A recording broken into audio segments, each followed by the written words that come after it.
This episode of the only podcast about movies was recorded a little differently. Due to some technical hiccups on my end, we had to go with essentially a Zoom recording of the show. It sounds fine. It just might not sound as buttery smooth as we usually do when we're all in the room together. But to make up for that, we have a fantastic guest. Izzy from Be Kind Rewind returns. And with all of that said, please enjoy being materialists.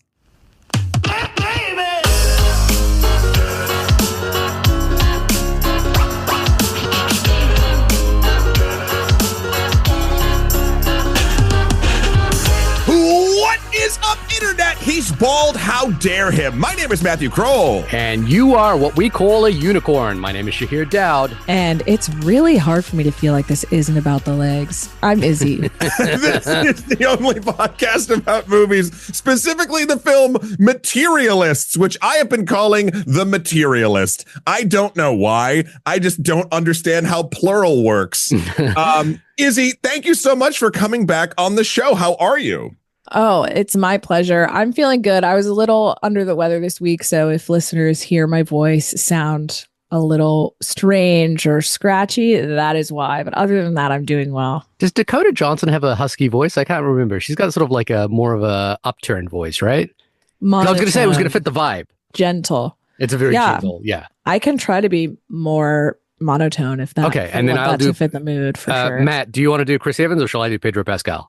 I mean, if the graphic the cursed graphic I made for this is anything to go by, I think I'll be Chris Evans. I'll talk like this a lot. I'm not going to try Pedro Pascal because I don't know what did he say? I'm a 50-year-old bougie bitch. Is that what he said? The famous meme of him this week. Oh, I'm Did sure. I see that? Not this week. I feel like every week there's a new Pedro meme. And there was also a Pedro Pascal lookalike competition, which was won by one of the set designers of The Daily Show. It was pretty amazing. He was pretty spot on. He did look good, yeah. He did, yeah. I was like, yeah, this is impressive. Izzy, welcome back to the show. I wanted to just, let's set some ground rules here first. We actually have a very short amount of time to talk about this particular episode, so we are going to speed run a little bit through this, and it might be a truncated episode, but please write us in at onlymoviepodcast@gmail.com if there's anything you want to talk about further about The Materialist, because we missed it because of the time frame that we have here. Not to say we didn't want to talk more about this, just the scheduling this week has been a little rough for all of us. Also, my tech really shit the bed this morning, so that's why we're starting a little bit late. Let's call a spade a spade. It happens to the best of us. But Izzy, you recently wrote an article about Robert Altman's Nashville, Yes. which you called one of your favorite movies. Is that right? 100%. Yeah, it's probably top 3 for me. Really? I mean, not maybe a big statement, but it's true. I love it. It has been a while since I've seen Nashville. I recently rewatched The Long Goodbye and The Player again recently, but I was excited that you had written about Altman because I couldn't remember if I told you my Altman story. I need to hear it. I was so excited by this. When I first moved to New York, I cut a lot of things that I'm not proud of. But one of them was I worked for a company that cut infomercials. And I'd be proud of that. Actually, that's where he started, right? I mean, he did a lot of like industrial films and stuff. Well, yeah, there's that great documentary about him that's on HBO, I think, that I watched a while back. But I was working in this office, and I think it was on 47th and 10th or 11th or something like that. And I'd been there for about a year, maybe 6 months to a year. And, obviously, whenever I start talking to people, I talk about how much I love movies, yada, yada, yada, as both of you can attest to. And one day, the administrator for the office came into my office, for the whole office, came into my room, into my office. And she was like, "Hey, you're really into movies, aren't you?" And I was like, "Yeah, I am. Why? What's up?" And she was like, "Oh, do you know who used to sit in your chair?" And I was like, who? And she goes, "Robert Altman." And I was like, "Wait, what?" And she was like, "This office belonged to Robert Altman, and we still get his mail, by the way. And here's a piece of mail that he just got." It had been many years since he had passed, but I was like, I'm sitting in Robert Altman's freaking chair. And this is his space that he used to work in, obviously later in life. But this was actually his office many, many years ago. And now, did you open his mail? Did you commit a felony? Unfortunately, that would be a federal crime, I think. If they're passed away. But I don't think I actually revere the man, so I don't think I wanted to like. You didn't want his credit card offer? What I didn't if want to it's summon like any an bad ad for mojo. like Kohl's, you know? I didn't want to summon any bad mojo. But I was also because the other thing about Altman that I recall that was interesting was like later in life, when he was directing, I think into his 90s, he P.T. Anderson would basically shadow him and like he was basically there as an insurance policy, but like P.T. Anderson was like, I'm not going to step in Altman's chair. Like I'm not going to actually try and direct anything that he's doing. If he's going to, I'm just here to watch.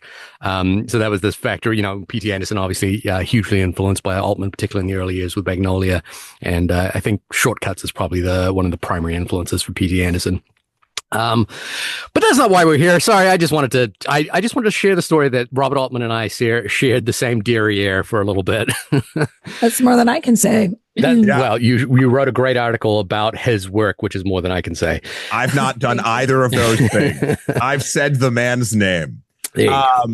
Well, I feel as though, again, since this is Topam's speed run, I feel like I should just jump right in and do the Internet Movie Database description of what Materialists is, because I didn't even know it before I went in. I did not watch a trailer. I didn't do anything here. I just sort of jumped. The Internet Movie Database, of course, says a young, ambitious New York City matchmaker finds herself torn between the perfect match and her imperfect ex. Wow. And which woman doesn't want to be between Pedro Pascal and Chris Evans? That sounded better in my head than when I said it out loud. But like you, I didn't go see the trailer, but I knew just, I guess, basically on principle, because I also love Past Lives and I also kind of knew what the film was going to be. My wife and I had a date night for the first time in a very long time to go see this movie. We actually dropped off our kid at another family's house and said, we're gonna go to the movies. And I have to say, I was absolutely delighted with that choice. This was one of the best experiences that I had in a long time. And I know, Matt, we sort of talk about like whether the experience should play into our discussion of the film at several points, but I don't get to go to the movies with my wife very often. And often when we do, it's hard to pick a movie that we'll both be interested in some degree. And so this was one of those just rare occasions where I was excited to see the movie. She was excited to see the movie, and we just had a delightful evening.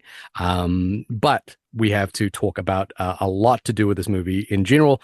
Both of you were fans of Celine Song's debut film, Song. I always call it Celine Song because I'm just rhyming for some reason, but it's Celine Song.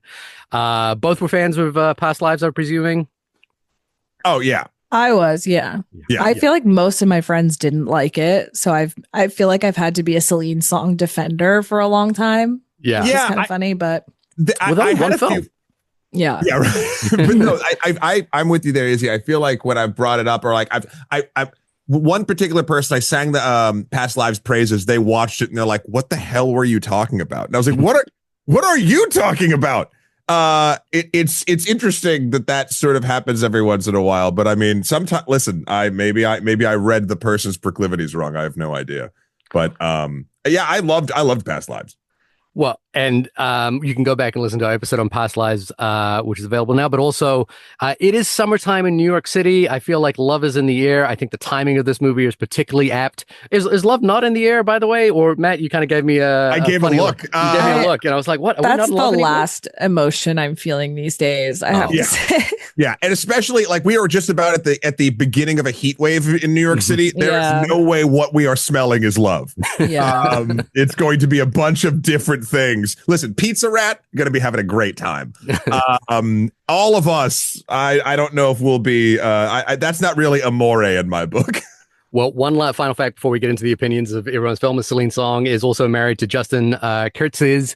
I'm always going to be pronouncing that incorrectly as well, who wrote Challenges last year. So between Past Live, Challenges, and The Materialists, we've got 3 movies about a love triangle with one woman at the center and 2 men on the outside as well. So that tells you all you need to know about their relationship. Perhaps we can move on from that. Izzy, thank you again for coming along. What did you think of The Materialists? Well, I'm very glad that you had a delightful experience seeing it. I did not like it very much, I have to say.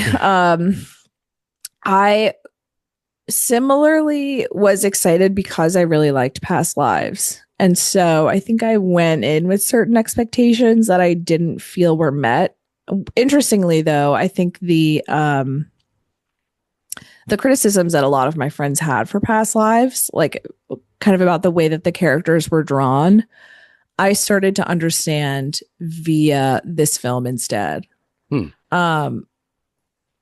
I just felt like each of these people were sort of poorly outlined, and I didn't quite understand who they were or any nuances of their characters. I didn't quite buy, for example, Chris Evans as this like working stiff out of work actor, you know. It just didn't quite fit for me. And so, yeah, I kind of felt myself like getting lost in these kind of strange details throughout the film that ostensibly are meant to build character, but just kind of leave you with open questions instead. Like the fact, you know, she says, I earn $80,000 a year. And then she's living, like, we just saw her apartment in the West Village. Like, she's not making $80,000 a year, you know? But that's kind of the last time you see it. Like, we don't see her at home. Like, her only friend is a coworker and these, like, two men. Like, it just felt like very empty on a certain level to me. And I didn't feel like its observations about relationships and modern dating were like different enough to kind of compensate for the lack of character work that went into it. Like there just wasn't enough to bolster it to make it feel like really interesting to me. Matt, So I'm going to respond. I want to jump in here because I feel like I'm also the person who recognizes or understands dating the least, perhaps out of the three of us. But Matt, what did you think of the movie? Well, okay. So I think I fall a little bit in between the both of you. I liked it. I enjoyed my time there, and I've actually thought about it more than I thought I would, but not. Okay, how do I put this? I came up with an analogy. This movie. How do I word this? This is the Jingle All the Way of a love triangle film.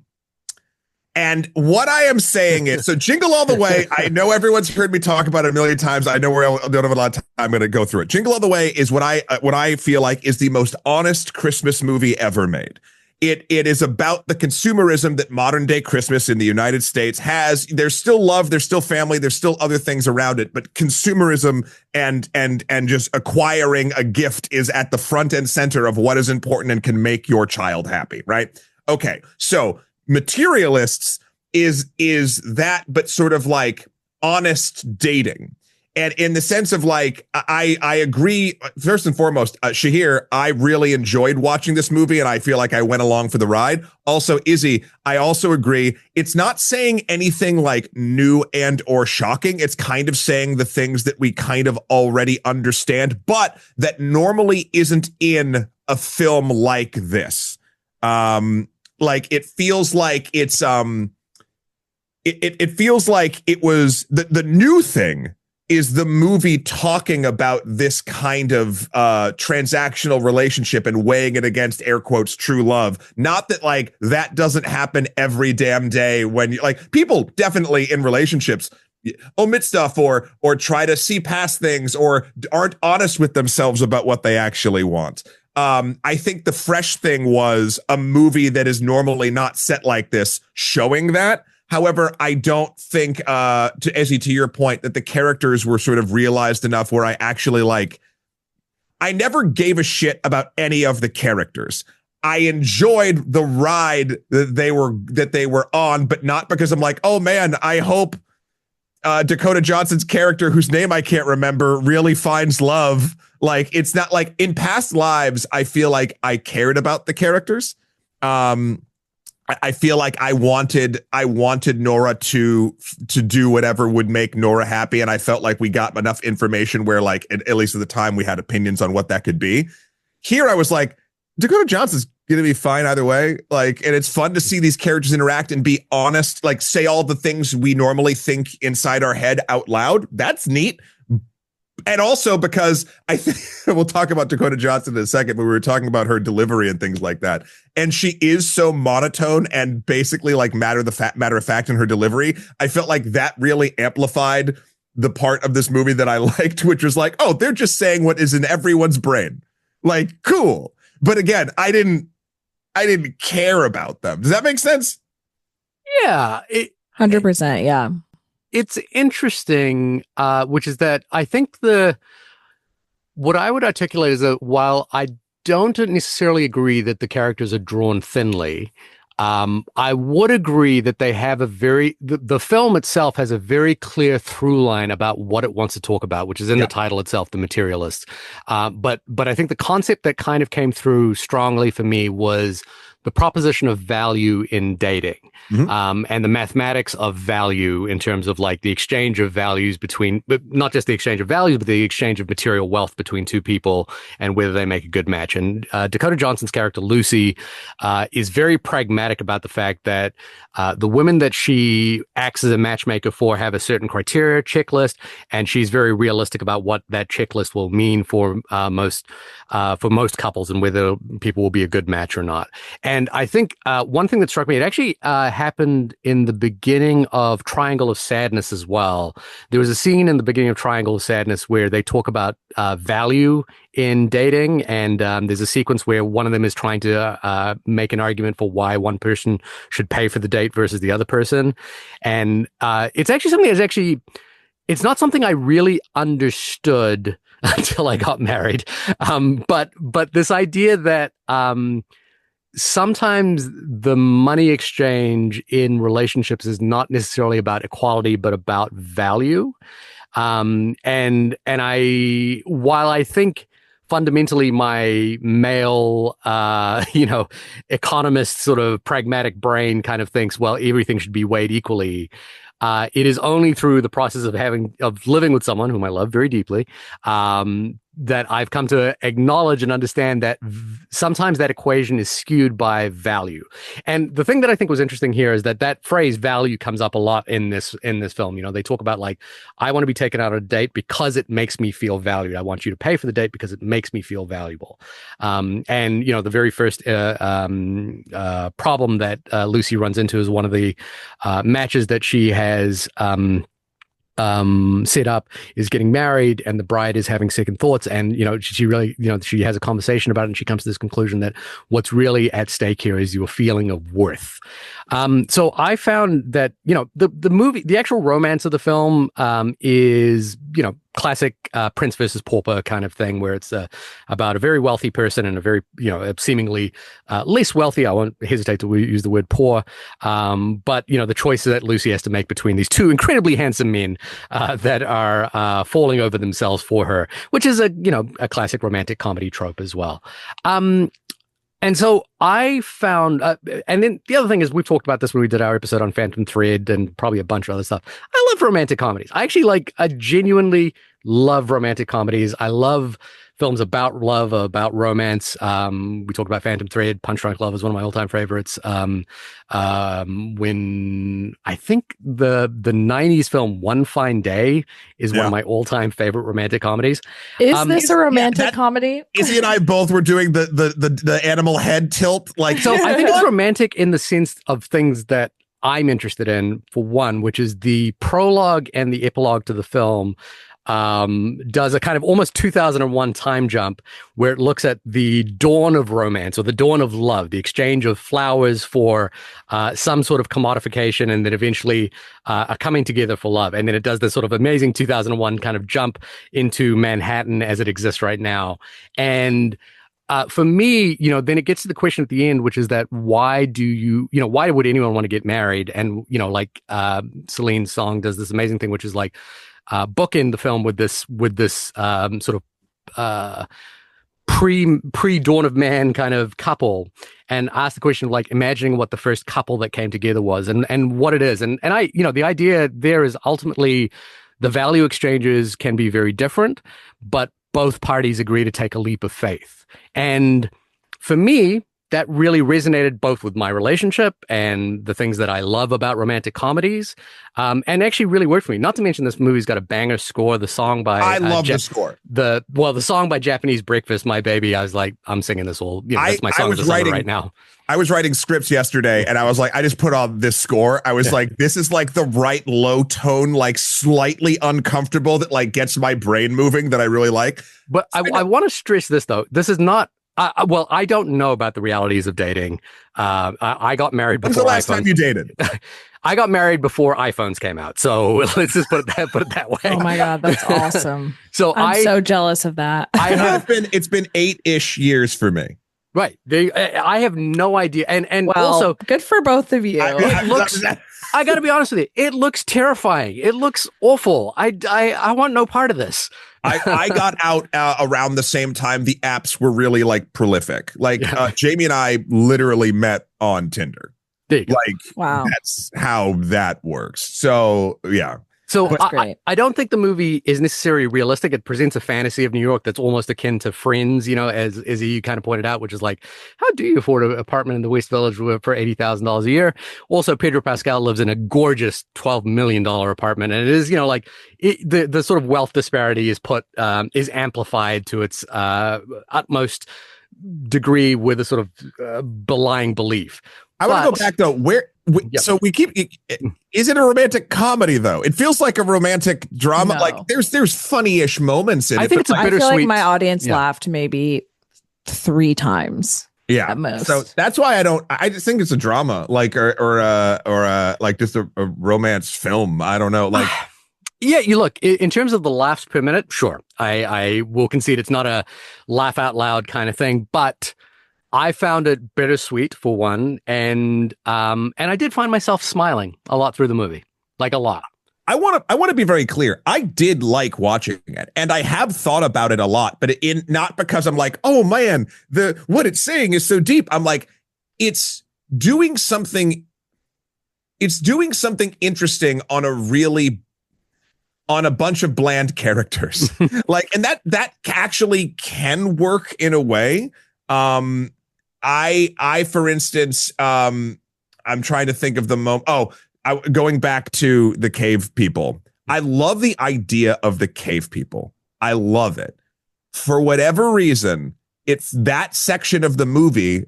I don't know why. Maybe it's just because it's a completely different type of thing to film. Felt like a BBC mockumentary. And then the rest of the movie is kind of immaculate. So like when I saw those moments, it did rip me out. Like I understood, this is a lot of it. I think I understood the assignment the movie was given, and I was like, yep, you got it. B+. I like what you're doing, but it didn't like. I think I'm thinking about it a lot because I keep finding ways that I was like, oh, well, like this resonated, but man, I could see it resonating so much more.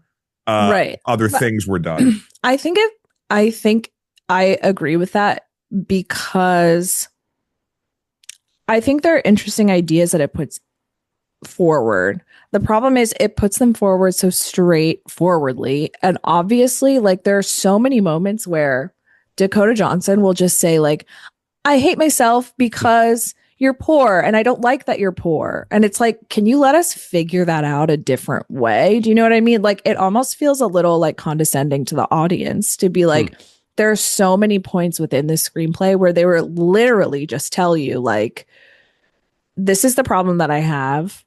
This is like why I don't like that it's a problem. And this is what we need to do to fix it. And it's just like in all of these kind of strange, like boring ways. Like I just kept being like, can I see this a different way? Like it really did feel like a first thought, best thought kind of screenplay where I was just like, okay, you knew exactly the conflict that you wanted. And that's just what you wrote instead of like giving us a way to engage with this idea and this text in like a different or thought-provoking way. There was one time in the movie where I felt like it transcended that. Because I think 95% of the time, that is exactly what it is. Side note, I think the casting of Johnson here is perfect for, if that's what they're going for, she's perfect here. I came to a realization about Dakota Johnson and my relationship with watching her work. Dakota Johnson I'm going to keep making analogies, is like Jeff Goldblum. Not in energy and not in I know exactly what you mean, though. But yeah.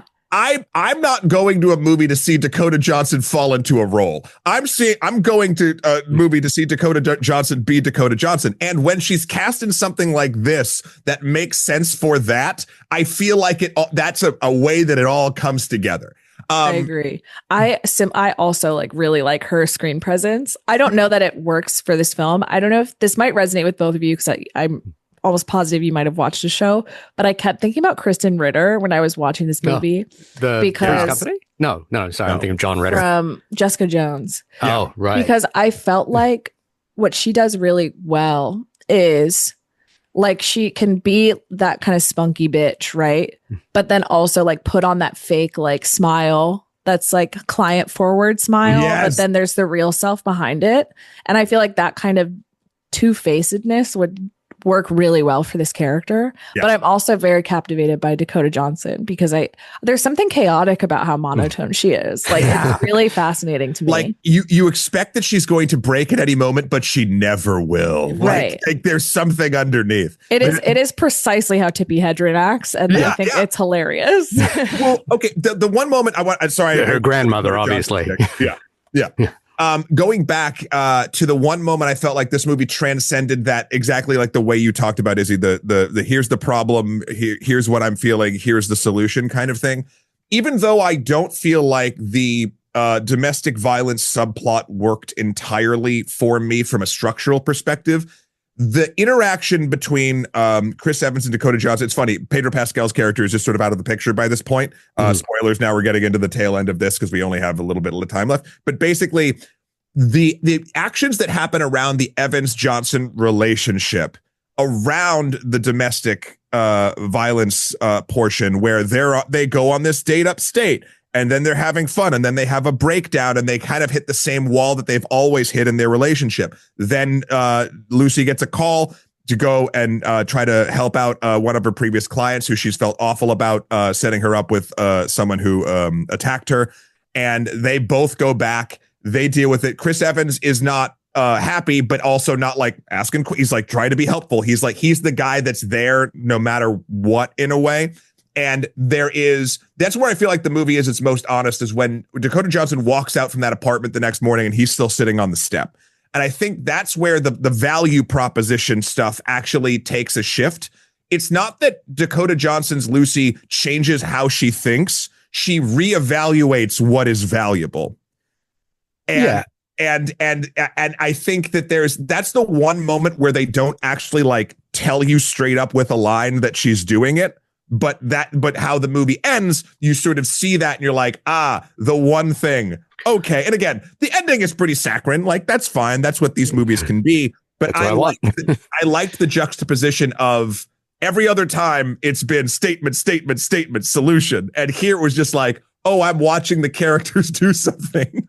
Well, to that end as well, I think the domestic violence story. So Zoe Winters is one of her clients in the film, and she is set up on a date that Dakota Johnson's character Lucy thinks goes well, but then I think it's Adam W. or something like that, Adam S. that she sets him up with. She calls Adam S. after the date, and he says, "Hey, it went really great." And then she later realizes she later learns that he sexually assaulted the Zoe Winters character on their date, and like she's now suing the company. A friend of mine, shout out to Zach, actually pointed this out as well. He found that that she was surprised that Lucy's character seemed surprised by that this was a possibility of happening in the context of the film. And her fucking trench coat. Oh my god. I think as a character, by the way, everything that you're saying about Dakota Johnson, I have always been sort of intrepid about it, from 50 Shades of Grey onwards. And I think Madam Web did no favors here. But I wanted to acknowledge that I think in the last few years, she's really been trying a lot of other movies as well. So Cha Cha Real Smooth, Daddy-O, and I Think I'm Okay, I think was the name of the film, or Am I Okay?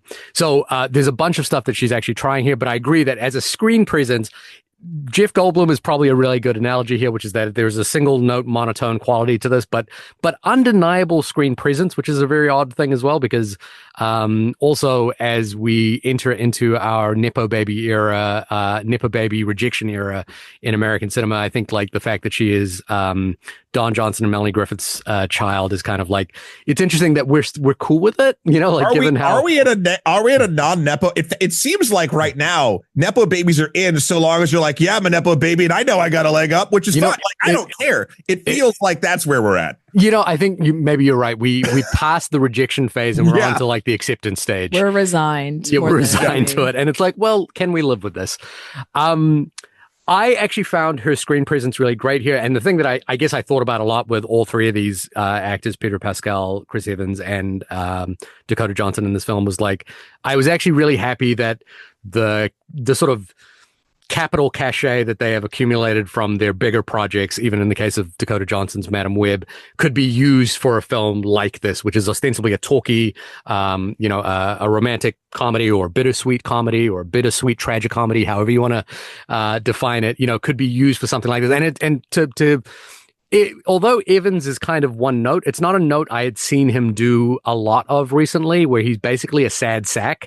I quite enjoyed just being able to see another side of him. And I think for all three of these actors, I quite liked being able to see that they weren't doing I'll call it the paycheck version of their personality, but were like genuinely seemed like they were interested in the material and were like, oh, this is a filmmaker I actually want to work with, and this is material I want to try out. And it's not a heavy lift for them. Like I honestly do feel like Pedro Pascal was like on set for 5 to 7 days, and that was it. And you know, I think I actually was like very happy to see that. I was just happy to see Pedro Pascal not like the last thing I saw him in was Last of Us, and so I was just happy to see that he was okay. He's okay. I've not been following Last of Us. He's very dashing, by the way. He was very, very dashing. So I quite liked all of that. And for me, the film kind of worked in that sort of tenor of worth. And then I think circling back to the domestic violence story, which I sort of started with here, the question of worth comes up in that conversation, which is that the thing that I found interesting there is Zoe Winter's character basically says to Lucy, is that, look, I hired you to find me a boyfriend, and you found this person whom you didn't vet, which means you didn't think I was worth it. And, you know, so that conversation about worth comes up again here, and value. And I think that flips this for Lucy in that moment. It flips the script because she's trying to find value for each of the partners. And now she is realizing that she may not have been looking at the value of the person themselves. And that's where it worked for me. And again, as Celine Song is a playwright, her name actually appears as the writer of the play that Chris Evans is in the movie as well. Really? Yeah. On the poster in the movie, there's like, it's written by Celine Song. I love seeing Chris Evans act like he can't act. Yeah. Well, I thought I don't know what that performance was going to be. It sort of felt like a little bit like Death of a Salesman, but whatever. Have you been to your friends like one man shows or one person shows that like some of the times they're great. Other times you're like, like that felt like one of those. I guess where I'm invested in a couple of things here. One, I really wanted a romantic comedy. I really felt enamored by the film by the end of it. I was very charmed by the whole thing. I love the song. I'm a sucker for this kind of thing. So that's one thing. Second thing is I like seeing these actors trying to do things like this. The third is Celine Song as a writer and director. I think Past Lives was a really extraordinary first debut film that, you know, got nominated for Best Picture. And I think this is her doing a sort of bigger film, like a, you know, sort of aiming at a bigger crowd with a sort of more a wider release at least, and still holding on to some of the ambitions that she has with Past Lives. This is a film that actually does have some bigger ideas in it, like the question of value and worth, and also this sort of like larger bookend about the value of relationships that humanity has endured over the course of its lifetime through history. So for all of those reasons, it really, really actually worked for me. And I walked out of the theater with a big smile on my face and really pleased about what I had seen, and really, really, highly recommended. I know that might seem like low bars, perhaps, but to all is the this things. Your Marvel movie, Shahir? This is romantic comedies are my Marvel movies, the shared universes.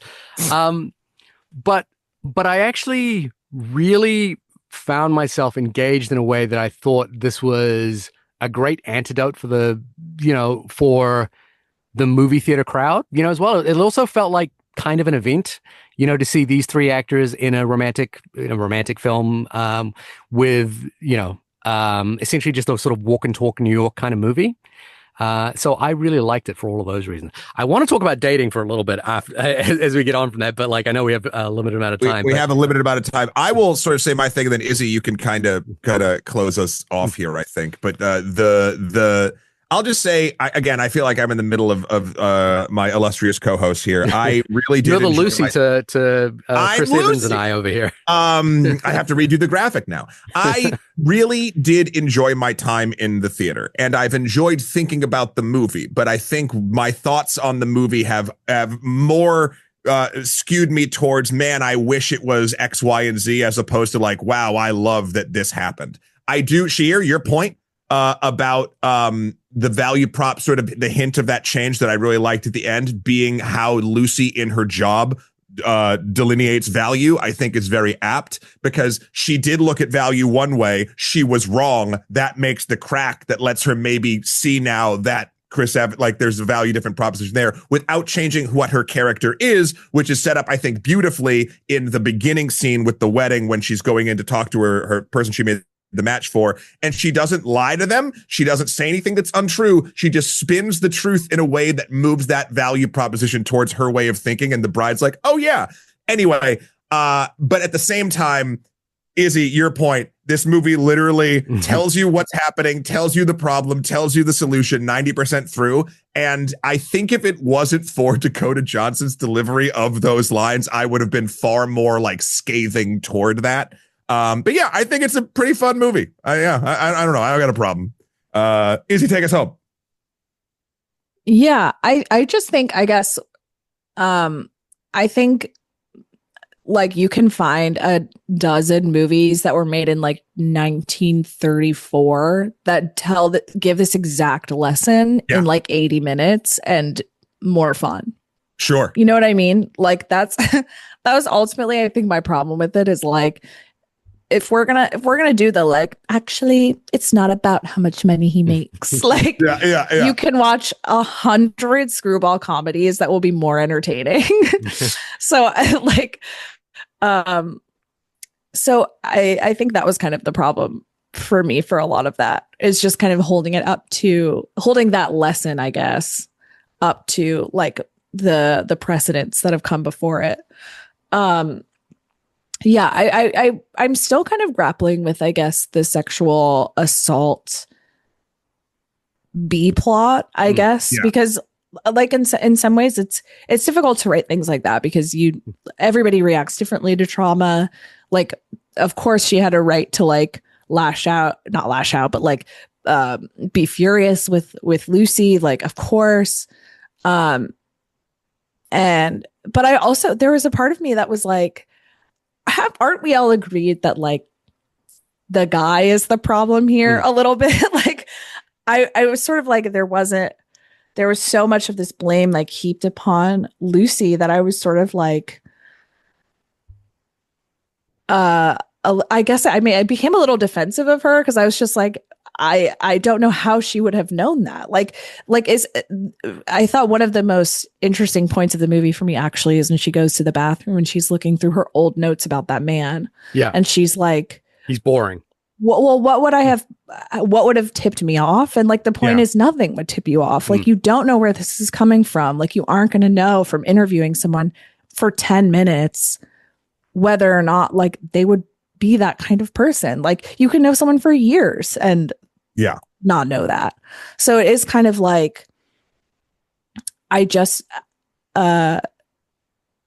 it's difficult for me to understand how this would go down realistically, or how it, but there is no way to really know that, so it just kind of leaves me feeling a little unsettled and not unsure about it. But I guess I'm still grappling with it. But yeah, you are correct. I believe they're she's suing the company. I don't know. I don't think they ever bring up like, is she bringing up charges to this dude? Not that that's the story. Like, I get it. Like, you are right. It does take I think inadvertently, I don't think this was the plan, but no, I agree.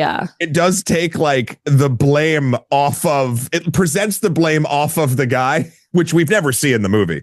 And onto either the service that Lucy works for or Lucy internalizes herself. And it is sort of implied, I think, that they didn't do a proper background check on this man, which like obviously that should have happened. So there is a degree of like malpractice, I suppose, to the way that it actually went down. But yeah, I don't know. I guess I expect more like solidarity between women to kind of feel like we all know what risks there are and like how bad this is, and we have to support each other. I don't know. I took that scene a lot, not as like blaming Lucy or so much, but Lucy internalizing the guilt of what's happened. I agree about that for sure. I think what's happening there isn't that she is like, she did what she could do, as you say. It seems like she talked to the person, she thought that it was going to go fine. As you say, it's hard to actually discern whether a person's capable of that sort of thing on a date, because they're not there. They're just kind of they set up the date. But what I, again, as sort of following the whole story from beginning, of the very first thing, which is the exchange of flowers for goods at the very, very beginning, throughout to this, the whole film kind of had this thesis about value and the mathematics of matchmaking that I actually really followed. And what happened in that scene towards the end, which is when Zoe Winter's character says, "You didn't think I was worth it," is really where the build of that scene kind of really worked for me. And I think the Lucy angle of that story, like her internalizing of that moment, really, really works. I think it's written towards and for Lucy. I think the world the movie puts forth about it, I think, is so worried about making sure that the Lucy moment lands that it doesn't actually pay attention to the building blocks around it. Yeah, it's a hard. The other thing is, well, it's a hard swing for like a romantic. I mean, what is being pitched as a romantic comedy to do that story. Like that's a challenging idea to insert into a film like this. And again, I appreciated the sort of the chutzpah to do it and to actually put it together. The question I wanted to ask you guys, this is the naivete part of because I'm not dating, and my wife like had the same comment when we walked out, is like the mathematics of dating in New York City. And I have not dated in New York City. I've not dated in a long time. This movie made me realize how much of a privilege height was. Like I had you are a tall drink of water, my friend. I had never ever thought about it. I'm tall, but I've never thought about it as a value transaction in the way that this movie sets that up. And I was just like curious: does that ring true to either of you? Like that is a factor, like and it seemed like a significant factor. So, for instance, I always thought that I was 5'11". And the joke in my Tinder profile that I think Jamie thought was funny was I said I was 5'11" and 15th, 16th. Don't bring it up. I'm very sensitive. Like that was because everything on a dating app is 6 foot up. Like that's just what it is, which is crazy. Yeah. But there's tons of that's not the most crazy thing on a dating app, believe me. Yeah. But I measured myself and I'm actually I think I'm 5'10" and 3/4 or so. Like I don't hit 5'11". Right. So it's not. I have not experienced heightism at all, but also I am under the line. So that was always interesting. And I had to make a joke about it to sort of overcome it in a weird way. Izzy, I don't know if this has ever played into anything you've dealt with at all. Well, no, it would not for me, but I feel like I understand this just from being on the internet as the two things men are most sensitive about are their height and their hairline. Sure. And I understand the hairline thing, by the way. That seems fairly standard. My hair's thinning out like a motherfucker. So it's interesting. Yeah. So I think I was surprised that the surgery was taken so like earnestly. Yeah, that's where it came to. It wasn't just like a pass away line.